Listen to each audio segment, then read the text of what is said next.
Uncle नमस्ते। नमस्ते बेटा, नमस्ते। अरे नमस्ते कुशवंत जी। अरे नमस्ते मंगल, नमस्ते। अरे इतने दिनों बाद यहाँ कैसे आना हुआ? अरे मंगल भाई, आजकल आनंद ने सिटी पार्क छोड़ के बाहर एक्सरसाइज करना शुरू कर दिया है। बिल्कुल सही आनंद बेटा, ताजी हवा में एक्सरसाइज करने का आनंद ही अलग होता है और नई चीजें देखने को भी मिलेंगी। अंकल ये मटेरियल कौन सा है? ये मुर्गियों की खाद है, ऑर्गेनिक खेती के लिए बहुत उपयोगी होती है। इसमें ना तो स्मेल है और ना मक्खियाँ। क्या ये सच में फार्मिंग के लिए अच्छा है? ये ऑर्गेनिक फर्टिलाइजर है, स्मेल नहीं होती, पोषक तत्वों से भरा होता है और खरपतवार के बीज भी नहीं होते। आप इसे कहाँ से लाते हैं? ये अपने पोल्ट्री फार्म और बायोगैस प्लांट का बायो प्रोडक्ट है। मैं मुर्गियों के लिटर से बिजली और जैविक खाद दोनों बना लेता हूँ। क्या हम पोल्ट्री फार्म और बायोगैस प्लांट देख सकते हैं? अरे बिल्कुल, चलो।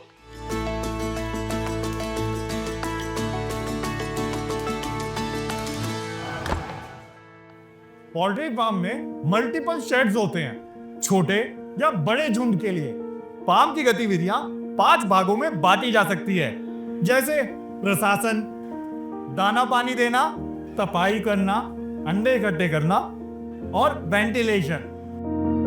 जो भी शेड में जाएगा उसे पहले डिसइंफेक्ट किया जाएगा। अंकल फीड देने का सबसे अच्छा तरीका क्या है? फीड देने का सबसे अच्छा तरीका है silos with auger discharge system, वो यूज करते हैं। इससे क्लीनिनेस बनी रहती है और वर्कलोड भी कम होता है। फीड टैंकर साइलोस तक मटेरियल पहुंचाता है। और अंडों को इकट्ठा करना और उनको भेजना तो बहुत मुश्किल होता होगा।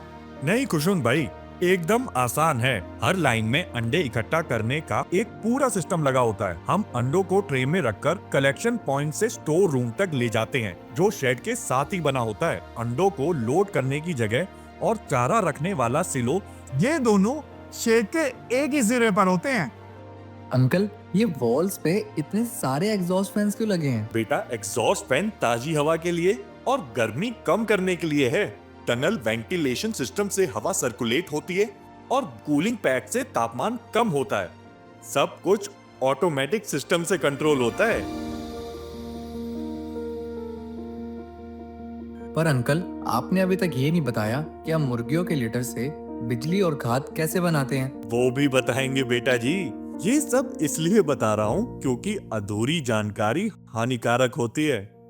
चलो चलो बताता हूँ। हर लाइन से मुर्गियों का लिटर इस लाइन के दूसरे सिरे से इकट्ठा किया जाता है, जो अंडे इकट्ठा करने वाली जगह से दूर होता है। हर लाइन का लिटर एक क्रॉस कन्वेयर में आता है और वहां से लोडर कन्वेयर में भेजा जाता है, जो शेड के बाहर खड़ा होता है। लिटर को लोडर कन्वेयर के आउटलेट पर खड़ी ट्रॉली में डाला जाता है। फिर इस लिटर को बायोगैस प्लांट ले जाया जाता है, जहां इसे प्रोसेस करके बायोगैस और ऑर्गेनिक खाद बनाई जाती है।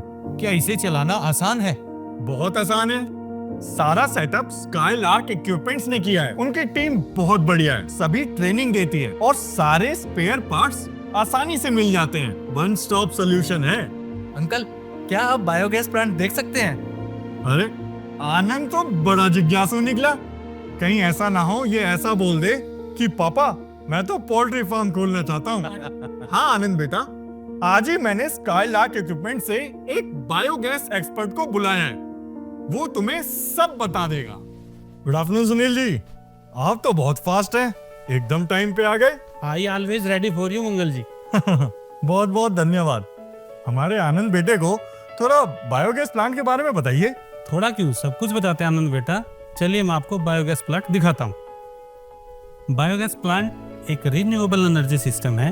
इसके अंदर हमारे पोल्ट्री फार्म में जो भी लिटर होता है उसको बायोगैस में लेके आते हैं और उसको हम डाइजेस्टर में एनारोबिक कंडीशन में फील करते हैं। इससे हमें 2 चीजें मिलती हैं। एक बायोगैस जिससे हम खाना बना सकते हैं, बिजली बनाते हैं। दूसरा ऑर्गेनिक मैन्योर, जिसे हम अपने खेतों के अंदर डाल सकते हैं। इतना बड़ा प्लांट, इसमें क्या क्या इक्विपमेंट है सुनील जी? आओ आनंद जी मैं आपको समझाता हूँ इसमें क्या क्या इक्विपमेंट है। बायोगैस प्लांट 6 सेक्शन में होता है। नंबर 1 है इनटेक सेक्शन। ये होता है हमारा डंपिंग पिट। यहाँ पे हमारा पोल्ट्री लीटर आता है, उसको हम इक्वल रेशियो के अंदर वाटर मिक्स करके स्लरी को तैयार किया जाता है। डंपिंग स्टेशन के बाद हमारा मटेरियल आता है फिल्ट्रेशन सेक्शन में।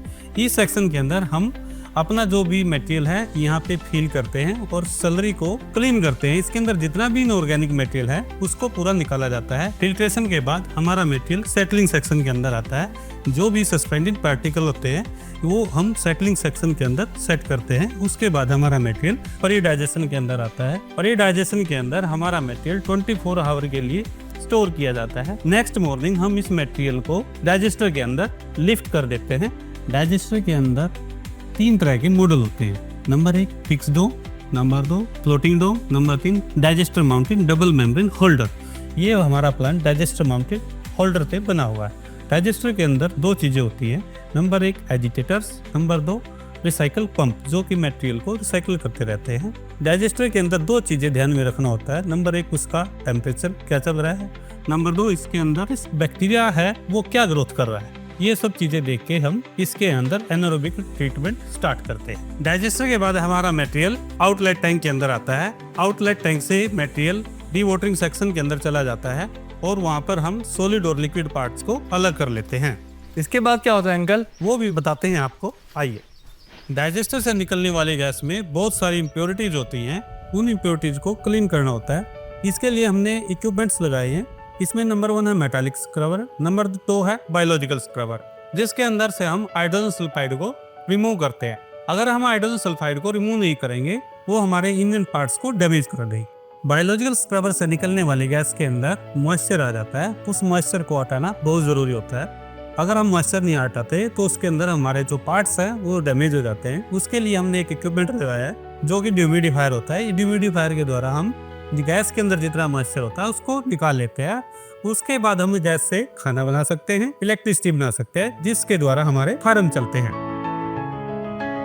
आउटलेट के बाद हमारा मटेरियल वाटर सेपरेटर के अंदर आता है। इसके अंदर जितना भी हमारा सॉलिड कंटेंट है वो निकाल लेते हैं। जो पानी बचता है उसको हम डीवाटरिंग सेक्शन के अंदर डालते हैं। डीवाटरिंग मशीन में जितना भी हमारा सॉलिड पार्टिकल्स होता है 90% उसको हम निकाल लेते हैं। उसके बाद हमारा जो पानी बचता है उसको हम वाटर ट्रीटमेंट के अंदर भेजते हैं। वाटर ट्रीटमेंट में पानी को हम ट्रीटमेंट करने के बाद उसी पानी को हम इनटेक सेक्शन के अंदर यूज करते हैं। इसका हमें ये फायदा है, हमें साफ पानी मिक्स नहीं करना पड़ता और साफ पानी की बचत हो जाती है। साथ में हमारा पर्यावरण भी प्रदूषित होने से बचता है, क्योंकि जो पानी गंदा है पूरा इनटेक सेक्शन पे यूज कर लिया है। अरे वाह वाह सुनील जी, मजा आ गया। एक बात बताइए, इसका इन्वेस्टमेंट कितना है हा? और रिटर्न कितना मिलेगा? खुशवंत जी चलो ऑफिस चलते हैं और वहाँ बैठ के आपको पूरा समझाते हैं। खुशवंत जी, for 1 lakh baht, total project cost 2 crore. In separately, we brief machinery part cost 1.4 crore and construction part cost 60 lakh.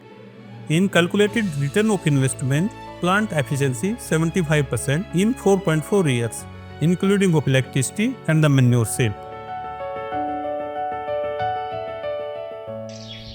कल तक इसे कुछ नहीं पता था कि जिंदगी में क्या करना है, और आज देखो गांव की इस मिट्टी में इसे अपनी मंजिल मिल गई। कभी कभी बच्चों को रास्ता नहीं सिर्फ माहौल चाहिए होता है जहां वो अपने सवालों का जवाब ढूंढ सकें। स्काईलार्क इक्विपमेंट में नवाचार का अर्थ है हर उस चीज में मूल्य खोजना जिसे लोग कचरा समझते हैं। ट्रैश इन कैश सिर्फ एक प्रोजेक्ट नहीं बल्कि एक सोच है, चुनौतियों को अवसर में बदलने की सोच। हमारा विजन साफ है, हर फार्म को बनाना एनर्जी एफिशिएंट, इको फ्रेंडली और आर्थिक रूप से मजबूत। स्काईलार्क इक्विपमेंट आज आधुनिक पोल्ट्री ऑटोमेशन, रीन्यूएबल एनर्जी और सस्टेनेबल एग्रीकल्चर का एक भरोसेमंद नाम है। स्काईलार्क ऑर्गेनिक खेती को बढ़ावा देने के लिए किसानों को मुफ्त में हमारे बायोगैस प्लांट से तैयार किया गया बायो मैन्योर प्रदान करता है, जो सरकार द्वारा प्रमाणित है। यह कदम किसानों की लागत घटाने, मिट्टी की गुणवत्ता सुधारने और पर्यावरण को स्वच्छ करने की दिशा में एक बड़ा योगदान है। Skylark group, quality is our Endeavour.